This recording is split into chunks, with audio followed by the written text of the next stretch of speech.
The all-new Sky 99.5 FM. We're coming up to 7:38 here on Sky 99.5 FM as we put the spotlight on the CLICO CL financial situation in this segment. In studio with us right now, we have with us the president of the CLICO Policyholders Group, Peter Permell. Hello, good morning to you, Morning, Mr. Peter. Permell. Welcome. Good morning to you and good morning to all your viewers. All right. Mr. Permell, the meeting that was supposed to take place with Mr. Duprey, what exactly happened with that? Because we're getting different reports. A meeting took place, a meeting did not take place, something was postponed, something was not postponed, it went on ahead. What exactly went ahead? Who exactly met with whom? And was Mr. Duprey in the mix there anywhere? Okay. First of all, let me just say categorically, the meeting did not take place. It had to be postponed. And the reason for that is because an issue had arisen among the CL financial shareholders. Well, the meeting was supposed to be between CL financial shareholders and the CLICO policyholders, representatives of the CLICO policyholders group, I should say. At the last minute, the meeting was supposed to be at 6 p.m. at the Cascadia Hotel. And just about an hour and 15 minutes prior to that, we got a message through one of Mr. Dupre's representatives that he had to cancel. Let's put it that way. But it doesn't mean that the meeting is not going to take place. All it means is that they first have to sort out whatever issues they have among the shareholders, and then we can reconvene or convene that meeting. So he was in Trinidad. He is in Trinidad, not was. He is presently in Trinidad. And he has been for some time now, quite frankly. But I think I need to give your listeners some kind of context as to how this meeting happened to be scheduled. All right, let me deal with that. First of all, as your listeners would know, the CLICO Policyholders Group, of which I'm the head, we have been championing the cause of the policyholders for over the last maybe 9 years or so, with a view to ensuring that they get paid their contractual liabilities from CLICO. And I want to stress that from CLICO, not from the Treasury, from CLICO. And we have had some successes over the last 9 years. We were able to get them to amend their initial offer of zero interest bonds over 20 years and $75,000 in cash. That was amended to include CLICO investment fund units, which you had the option to convert your 11 to 20-year bonds into CLICO investment fund units at a conversion price of $25. Most of, if not all of the policyholders did that because that is the only way they would be able to preserve the value of certainly the last 10 years of the bonds. And most of them are still holding those units. It's listed on the Trinidad and Tobago Stock Exchange. And although it's trading at below its conversion price of $25, it's trading around, I think, $22.50. The important thing is that is really a long-term, medium-term investment. I think it is going to mature in 2023. And what is important is what is the net asset value at that point in time, not necessarily what the market value is at this point in time. Having said that, so that offer amounted to what is really about 85% of the principal sum that was owed to policyholders. I want to stress that 85% of the principal sum, not of the contractual obligation that CLICO has to the policyholders, because you have to include the accrued interest and so on their policies to come up with that figure. Now, that is what we have been trying to get from CLICO. The difference, that additional, let's call it 15%, and the accrued interest on those policies. And we have tried with the People's Partnership government. At one point, they were very close to settling the matter. However, the elections came up, and the matter was not resolved prior to the election. So we had a new administration coming into office, and one would have thought that this administration, the People's National Movement, PNM administration, would have been sympathetic to the policyholders, given the fact that this issue started under the aegis, yes. Under the late Patrick Manning. He was the Prime Minister at the time when this whole issue arose, and certain assurances and guarantees were given to policyholders to leave their money in CLICO, roll over their policies, and they would have nothing to worry about because at the time, you would recall, the CLICO and CL Financial, because of the sheer size of the conglomerate, it would have had a serious impact in terms of contagion risk, systemic risk, and a contagion effect on the overall economy. Words like too big to fail were bandied about. Absolutely, and those words were very true. They were too big to fail was really a reality. And therefore, policyholders, committed to Trinidad and Tobago, we decided to leave our policies there, don't take out our money. And things were going pretty well. People were getting paid in tranches and so on, until all of a sudden that changed when the People's Partnership administration came into office under Minister of Finance, then was Mr. Winston Ducaran, who came up with this bright idea to pay people with zero interest bonds over a 20-year period. And you're talking here about people who are in the twilight of their years, they're in the departure lounge, as it were, waiting for the flight to come in. You can't wait till a man in his 70s, 80s to wait 20 years to get his money. What you're really telling him is that I'm not paying you because that's a death sentence. You're telling him 20 years. He's not going to be around in 20 years. So that was a colossal failure, in my view, in terms of that mechanism to pay policyholders, and that had to be improved, as I mentioned, to include the CLICO investment fund units, because what that meant is that people would have probably gotten back about maybe 60 cents on the dollar. Effectively, what paying people in zero interest bonds over 20 years meant that you were really paying people 60% or thereabouts, or could even be less, of the value of their policies. So fast forward now to 2017, 2017, because the PNM came into office in 2015? The end of 2015. October, I think, if my memory serves me correctly, October 2015. And we saying, wow, things have changed. These guys are now going to make good on what they had said initially. And I just want to mention, for the benefit of your public, so they remember, both Dr. Rowley and Mr. Imbert were part of that cabinet when those decisions were made in 2009, or was it 2009? And both Dr. Rowley and Mr. Imbert, they defended the rights of policyholders in the interregnum following their getting out of office. And we're calling on the People's Partnership Administration to pay the policyholders. I would have interviewed Mr. Imbert himself, speaking on behalf of these people, him making the argument. Many of them would have been relying on that money to help them with their medical expenses, put their children through school, and so on and so forth. And it is shocking now to see that they are turning their back on these people whom they once defended. That is absolutely correct. I mean, Mr. Imbert was a staunch defender of the policyholders while in opposition.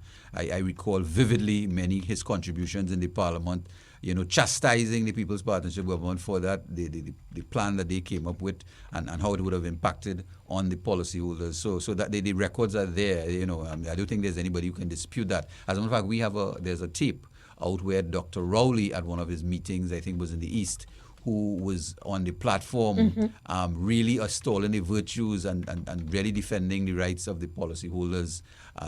But again, he was at the time in opposition.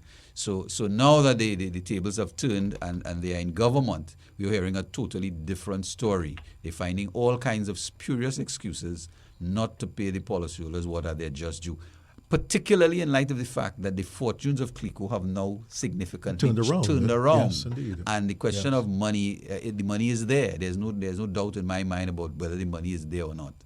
But clearly, I get the impression that there was some sort of feeding frenzy that was going on as it relates to CLICO and CL Financial while after 2009. And the reason why I say that is because if you listen to, or if we had to believe Mr. Imbert, based on his mid-year review, he explained that there was some $3.2 billion. Yes, I wanted you to. I was looking at the document, and please explain the last part where the finance minister would have spoken about how they plan to deal with this issue, because I'm a little confused. There are some figures thrown about. There are some statements made. Yes. And it's a little confusing, but you get the impression, a sort of sinking feeling in the pit of your tummy that these people are not going to get the justice that they deserve.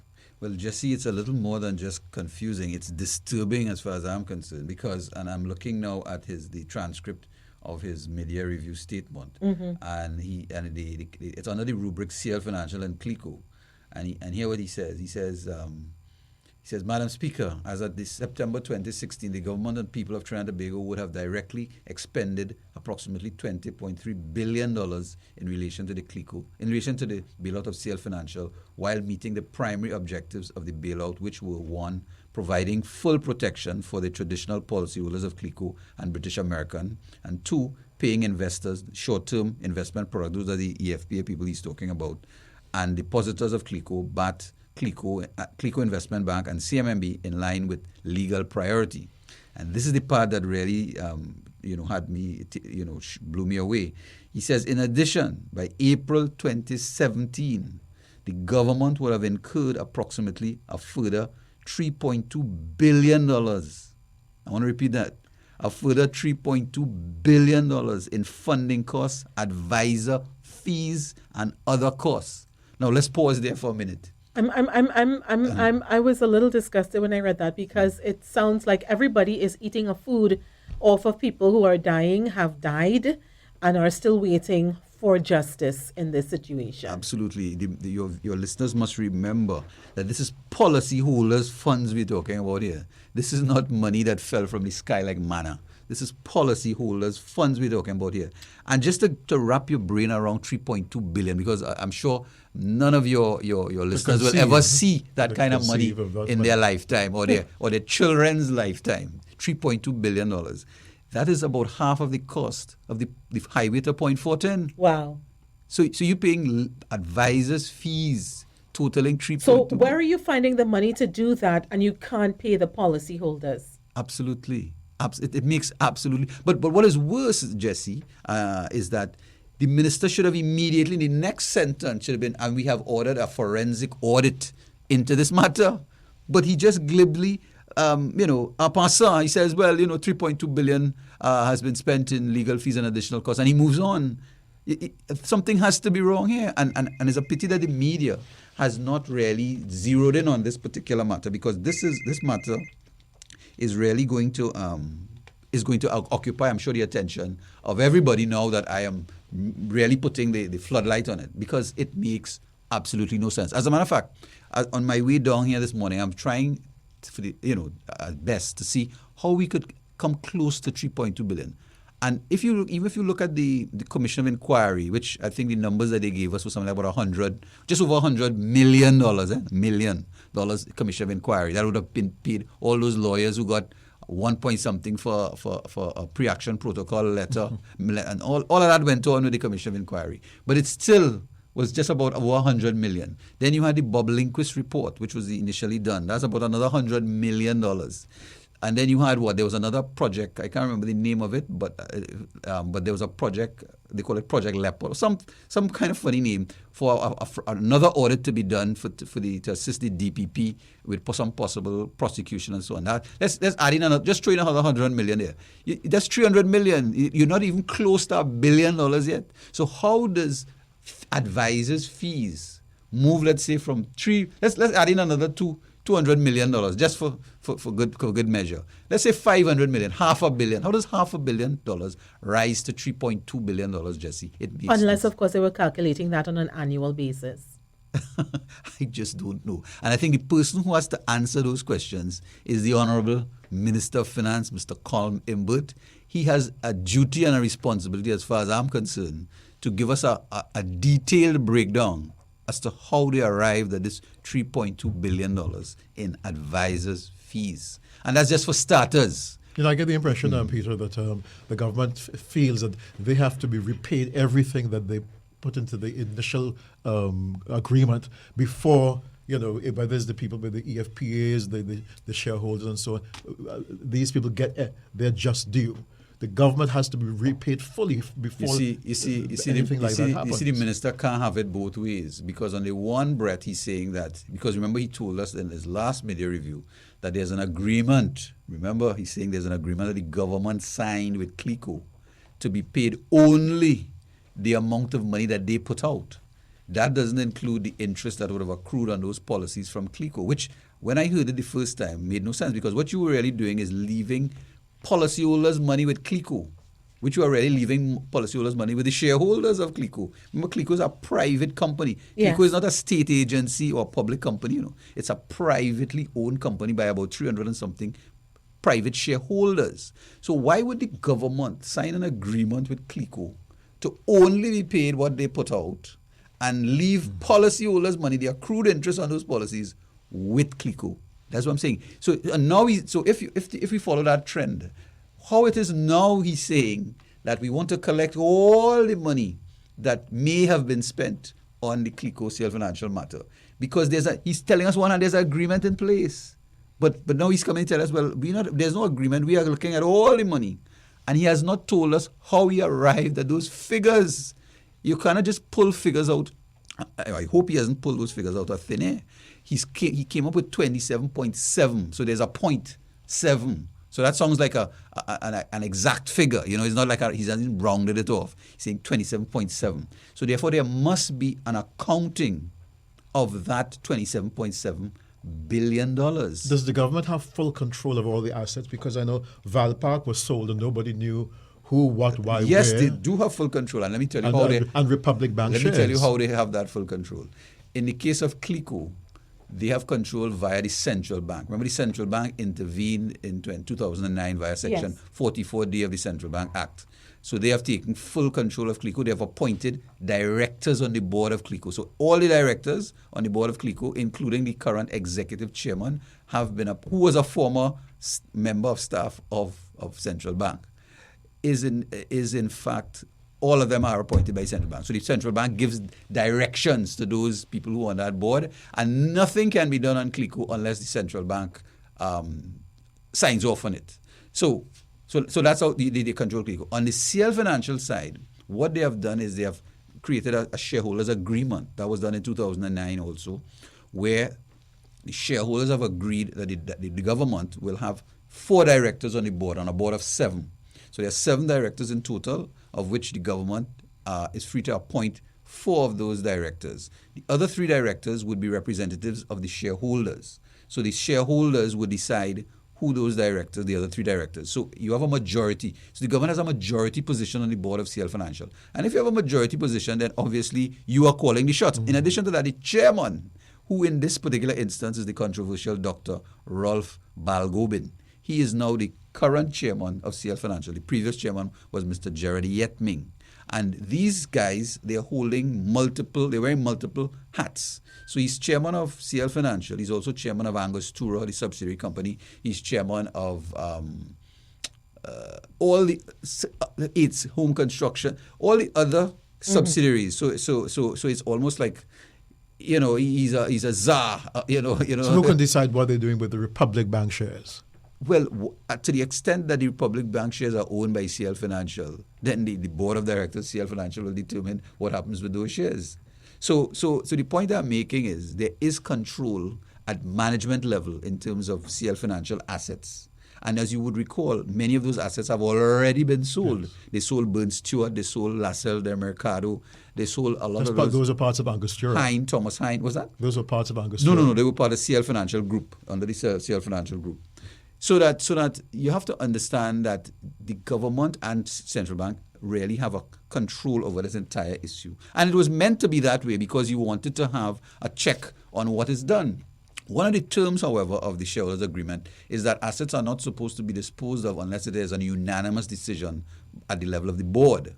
Now, based on the minister's statements, I get the impression that he's either going to ignore that shareholders agreement because it has expired from what I understand, and it has expired several times, it has been renewed several times, but on this occasion, there is no shareholders agreement in place, that same shareholder I referred to, because it has expired.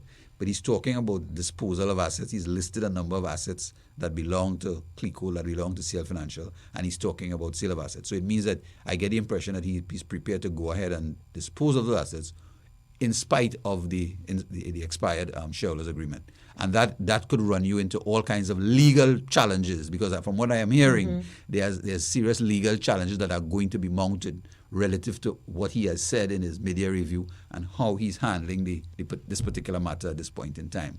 But that's another story.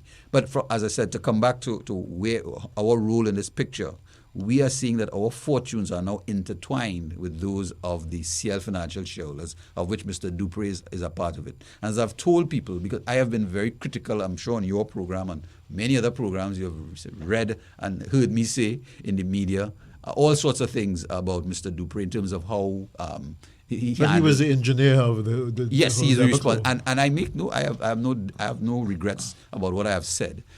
All I would say, though, is that in this situation, my own personal views of Mr. Duprey and whoever else was involved or responsible for this debacle are not relevant at this point in time. What is important is that the position I hold now as head of the policyholders group, I have a duty and a responsibility to sit down and just talk to anybody who's prepared to make sure that these policyholders get their contractual obligations. And that is what I am prepared to. That is why that meeting was supposed to have taken place. So I hope that explains the meeting. And we still, as I said, we are still open to having that meeting, because if and when the policyholders and the shareholders come together, you're going to have a lot of synergies taking place, and you're going to have a formidable force, because the policyholders group, as you know, are a force to be reckoned with by ourselves. So coming together with the shareholders, we are going to be, it's going to be double whatever, weight what we have right now. And therefore the government will have to sit down and listen and really handle this thing in the way that it ought to be handled, and not this cloak and dagger, this secrecy that has surrounded it. And just to remind you all, you would recall that Afro Raymond has spent his own money, a private citizen, spent his own money to try to get information on the CLICO bailout. He went to the courts. He went to the courts. Yes. He won his case at the High Court. From what I understand, they appealed the matter. It went to the Court of Appeals. I'm not too sure what's the outcome of the Court of Appeals, but from what I understand, it's heading to the Privy Council. So here you have an individual, a civic-minded individual, who's trying to get information, as anybody ought to, not on his own behalf, on behalf of taxpayers, and the government, both administrations, because it started under the People's Partnership and is now continuing under the PNM administration, and it's been stonewalling. They're not sharing any of the information with the people, and that is unacceptable. We've got to take time out for news, but keep it here on Sky 99.5 FM, folks. Connect with us online. Join us on Facebook, Twitter, Instagram, and SoundCloud. Search Sky 995 FM. Be your protector, you know I'd rather fight for you. I'll fight for you. I'll fight for you. You know I'm fighting because I refuse to lose you. Fighting because I refuse to lose. 8:30 after 8 is our time here as we settle inside hour number 3 of the Breakfast Roundtable for today, Thursday, May the 18th, 2017. Still in with us, President of the CLICO Policyholders Group, Peter Permell, who has been fighting this fight for the better part of 10 years. I mean, you guys have got stamina and stick-to-itiveness. And how many policyholders in this almost decade, how many of them have passed away without getting justice, without seeing a resolution of the situation? Or too many to count, Jessie. And let me just say, as God willing, I have another. I'm going to fight for another 10 years if necessary to ensure that these policyholders get what is their just due. And you're quite right. There are a lot of policyholders who didn't make it. They passed away, and very quietly, because nobody knows who they are. That's the thing about it. And there are really no winners in this CLICO issue, CLICO CL financial issue. I suppose, except for the advisors and the lawyers who made a mint, who became millionaires, Jessie. There are people who became millionaires who had nothing to do with CLICO. Appearing in the court. Just by appearing in the court. So at least there were some beneficiaries, I would think, of the CLICO, wrongly so. But at the end of the day, as I said, there are really no winners. But it's important that people get what is their just due. I think that is very, very important. And you feel that the second coming of Mr. Cyril Duprey, Lawrence Duprey, will engineer a re-emergence of what transpired before this debacle with CLICO. I mean, at one time, CLICO, the name alone, the brand alone, was a talisman for success. Sure. But after that, now the engineer of the whole fall and everything else, Mr. Duprey, you feel that his second coming will well, I don't know see about re-emergence of CLICO before this You see, scandal? I don't think CLICO's fortunes going forward are necessarily tied to Mr. Duprey per se. The CLICO brand has really taken on a life of its own outside of Mr. Duprey, because even while this whole debacle was going on and Mr. Duprey was totally out of the picture, you would recall he was somewhere in Miami. He had nothing to do with the company. Policyholders were still loyal to the CLICO brand. I'm sure you know aware that, Edison. I one of the place salesmen, they would qualify, said, Yeah. we have turned the corner. Yes. I said, really? People were still, in spite of all that transpired, they were policyholders still loyal to the CLICO brand. But that loyalty is being tested to the max now, you know what I mean? So the point is that CLICO, Cyril Duprey really did a lot in terms of establishing that brand. All the infrastructure and everything else. Yeah, and I think Mr. Lawrence Duprey is now trying to salvage Cyril Duprey's legacy, because Cyril Duprey's legacy is in serious jeopardy. Because if CLICO is taken off the map, then really what you're really doing is destroying the legacy of Cyril Duprey. Forget Lawrence Duprey for the time being. Because Cyril Duprey, from what I understand, went from door to door selling in the early days. In the early days, he really put out his blood, sweat, and tears to get CLICO on its feet, and now look at what has happened. He was like a Saab guy. Yes. So what's the next step for your team of people? Well, the next step is, as I said, to try to get that meeting to come off and see how best we can work together, the two groups work together, to achieve common goals. Because, as I said, our fortunes are now intertwined. The government has slammed the door in our faces. Clearly, they have no intention of paying the policyholders their just due. And I say that without make no apologies for saying that. I mean, I've tried on numerous occasions. I've spoken with Mr. Imbert. I've written to Mr. Imbert. And I get the same answer every time. So as they say, the definition of madness is trying to do the same thing over and get a different response. So our last best hope is to try this particular route. I'm hoping that we are able to pull it off in terms of bringing the two groups together and getting the government to now sit down and listen to us, to say, well, look, this is the only way this thing could really be resolved. You have to have a win-win situation. All the stakeholders, the key stakeholders, must come out of this, feeling that they have not been hard done by. There's another stakeholder group that I just want to mention, the employees of CLICO. Remember, at the end of the day, if CLICO is liquidated or taken off the map, they're all on the bread line. Yeah. They know they have their security of tenure is in serious question as we speak. So that they would want to, there are other stakeholder group that we will probably want to bring in at some point in time. But initially, we're trying to at least make that link between the shareholders and the policies. And I just want to also mention quickly, Jesse, is that we are not only fighting for those persons who had policies of $75,000 and over. We are also fighting for those who had under $75,000, who got paid only, and I want to stress that, Edison and Jesse, only the principal sum. Yes. They were robbed too, You understand? But they just got what they put in. They just got what they put in. And that is, as far as I'm concerned, that is robbery. Because what they were entitled to is their contractual obligation, which would have been whatever the accrued interest on those policies.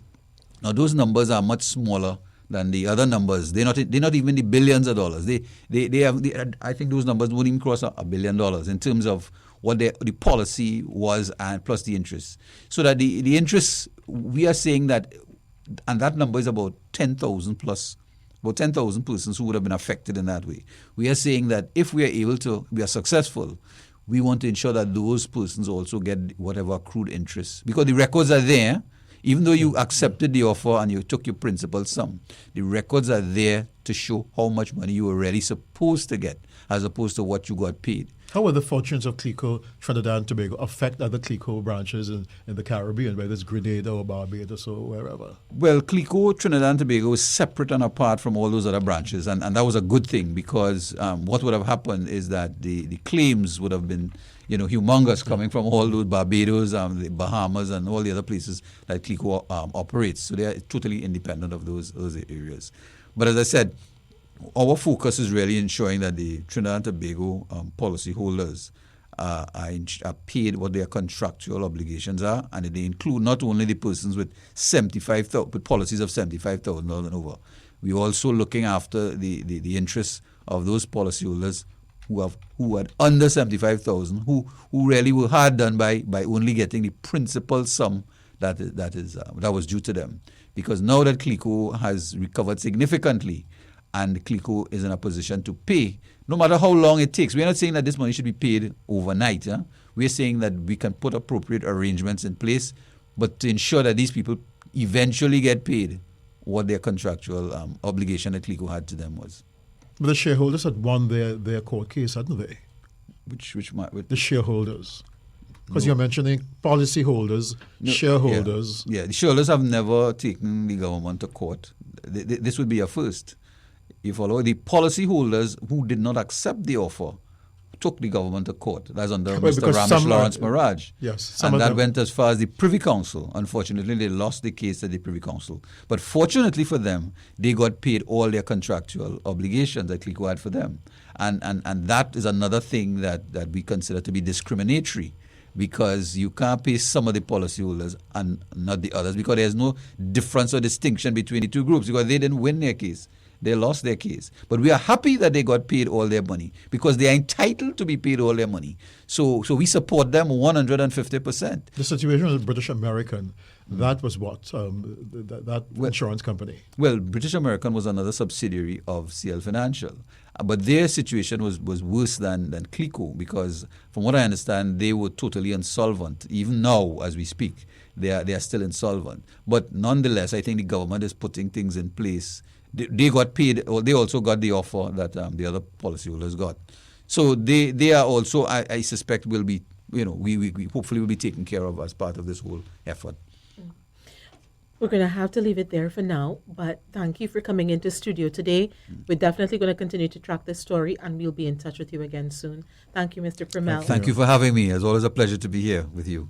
The all-new Sky 99.5 FM.